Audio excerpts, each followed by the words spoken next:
Assalamualaikum warahmatullahi wabarakatuh. Kami dari kelompok 9 akan mempresentasikan hasil kerja kelompok kami yang berjudul Inflasi dan Stabilitas Sistem Keuangan Islam. Saya Putri Nuraziza akan menjadi moderator yang memandu presentasi kelompok 9. Di sini saya tidak sendiri, saya bersama kedua rekan saya. Yang pertama itu Muhammad Khairul Fatihin dan Susanti, dan kami dari Perbankan Syariah C semester 5. Untuk mempersingkat waktu, kita langsung saja ke pemateri yang pertama adalah stabilitas sistem keuangan Islam yang akan dijelaskan oleh Susanti.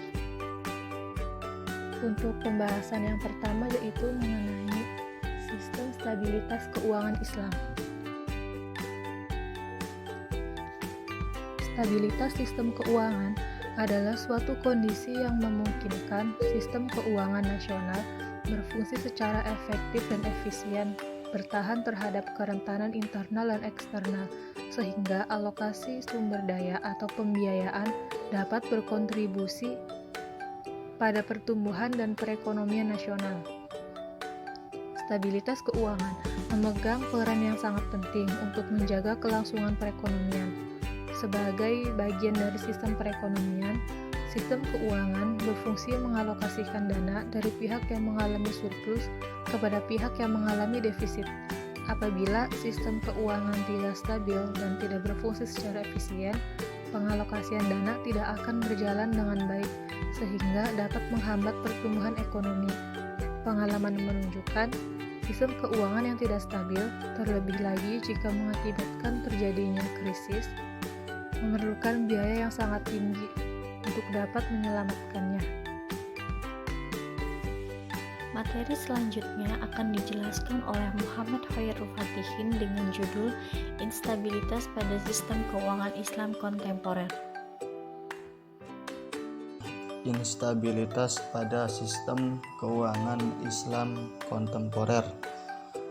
Pada prinsipnya, stabilitas keuangan berkaitan dengan dua elemen, yaitu stabilitas harga dan stabilitas sektor keuangan atau finansial, yang mencakup lembaga keuangan serta pasar keuangan yang secara keseluruhan mendukung jalannya sistem keuangan. Maka dari hal tersebut, instabilitas sebagai lawan dari stabilitas keuangan itu memiliki faktor, yang mana faktor tersebut adalah elemen yang berkaitan dengan stabilitas keuangan itu sendiri, yakni stabilitas harga dan stabilitas finansial atau keuangan. Oleh karenanya, instabilitas keuangan dipengaruhi juga oleh stabilitas harga dan stabilitas keuangan atau finansial.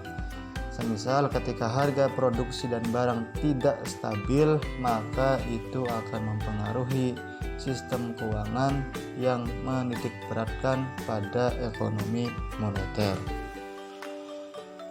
Instabilitas finansial, resesi, dan krisis ekonomi sebenarnya adalah beberapa istilah yang sering digunakan secara bergantian karena memiliki kedekatan makna serta ketidakjelasan. Definisi secara sederhananya, kita bisa mengatakan bahwa fluktuasi yang terlalu besar bisa menimbulkan gejala ketidakstabilan atau instabilitas, yang apabila terjadi secara terus-menerus dalam waktu cukup lama akan dapat mengganggu kesinambungan sektor-sektor ekonomi lainnya. Krisis finansial atau krisis sektor keuangan umumnya ditandai dengan terjadinya depresi, nilai tukar yang tajam, atau nilai tukar yang tajam tersebut menurun, disebut depresiasi. Berbagai kriteria dan metode digunakan untuk menilai kapan sebuah depresiasi atau menurunnya nilai tukar sudah melewati ambang yang bisa ditoleransi, sehingga memunculkan yang namanya krisis finansial. Sekian dari saya. Untuk selanjutnya silahkan. Selanjutnya, materi yang terakhir dijelaskan oleh Putri Nur Azizah dengan judul Meningkatkan Ketahanan dan Stabilitas Sistem Keuangan Islam.